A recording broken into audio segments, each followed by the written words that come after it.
Late Ambassador Lindiwe Mabuza will be laid to rest today in Soweto. The diplomat has been accorded a special funeral service. Mabuza served in a number of diplomatic postings, including the United Kingdom. Our reporter Khayelihle Khumalo is at Soweto's Regina Mundi Church, and we cross over to him right now. A very good morning to you, Khaya. Thank you so much for joining us. Welcome to Morning Live. First of all, just take us through what's happening there and how the program is looking like. Well, that's right, Simpio. Quite a very somber day here in Soweto as the country is bidding farewell to one of the foremost ambassadors, Lindiwe Mabuza. So certainly quite a very short program in keeping with COVID-19 protocols. So we're expecting former President Thabo Mbeki to deliver a tribute on behalf of the movement that for so many years Ambassador Mabuza spent decades. You go back to the 70s when she made that particular conscious choice to go and join the party in Lusaka in Zambia. So we're expecting also the family as well and to pay the tribute to what they call a matriarch of the family. You go back to that particular Monday when she passed away. We've seen tributes coming in from far and wide. But Simpio joining us now is one of the sons that really belonged to Ambassador Mabuza. We know that she was really passionate about arts and culture and the cultural diplomacy, making sure that it's part and parcel of her daily life. But Lawrence is here with us, one of the sons of the late matriarch. So Lawrence, when she passed away, you penned quite a poignant poem where you're really paying tribute to her. Take us through to today, the significance as we say goodbye to this iconic diplomat. Thank you very much for having us. What we can say for sure is that Ambassador Mabuza had prepared us for this particular moment.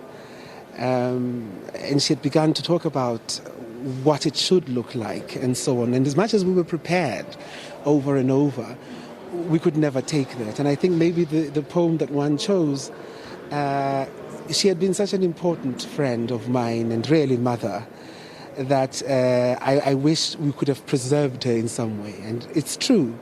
My prayer for the longest time was, don't die, don't die. She truly was a remarkable person. And we hear a lot about her work. But for those of us who spent and shared our lives with her, she was the epitome of grace and the best person to accompany you in any given situation. Reliable, terribly loyal, and very giving to a fault. I mean, we thought about that a lot, but she was very generous and a very giving woman. And she spent her entire life giving to her country, to her people, to her friends, to children, to literature, to the arts, to education, because she was fundamentally a teacher, And if you see the common thread in her life, is she never missed an opportunity to learn and to teach. So when you've had such a full and well-spent life, there is a part of us that is very saddened that we've come to this moment. But we're not left poorer. She gave the best of her wealth to us, and we feel quite all right. And just Lawrence, looking at the very incredible role that she played fighting against apartheid, being deployed in the Scandinavian in the 70s and really conscientizing people about the predicament of black South Africans and being able not just to work in Sweden but spreading the message. There's a point where she spoke about saying you meet scientists to make sure that they know the implications of apartheid. You go to the teachers as well. Looking at that role and for her reflecting now in her twilight, how is that experience with the family and you guys who are very close to her? It has been most overwhelming to see her life and her love being poured back at her. And the amazing messages from across the world that we've heard, especially from the Scandinavian countries, Sweden especially. You remember that it was Sweden that gave her the Commander of the Polar Star, the National Order by King Gustav, for the work that she had done while she was in Sweden. There were many other accolades in the United States where she had spent a bulk of her life the Congregational Black Caucus, and the many people who worked with her.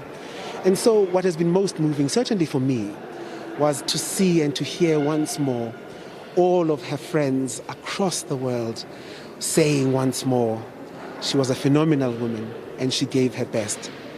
I don't think she quite knew the scale of how much she was loved. I think she knew she was loved, but I don't think she knew the scale of how much she was loved. She would have been in almost disbelief, that the kinds of things that have been said by people from all walks of life were terribly humbled. And I speak here for my sister Thembi Msibi, who is Ma's only daughter, from Tutugile and Spiso, her only grandchildren, and the many families and those of us who've become family, to say her love for this country has shone back at her and at all of us so beautifully that we feel most comforted. And her legacy is still being felt, and it will unravel as we go on. She had been working on so many projects, as you know.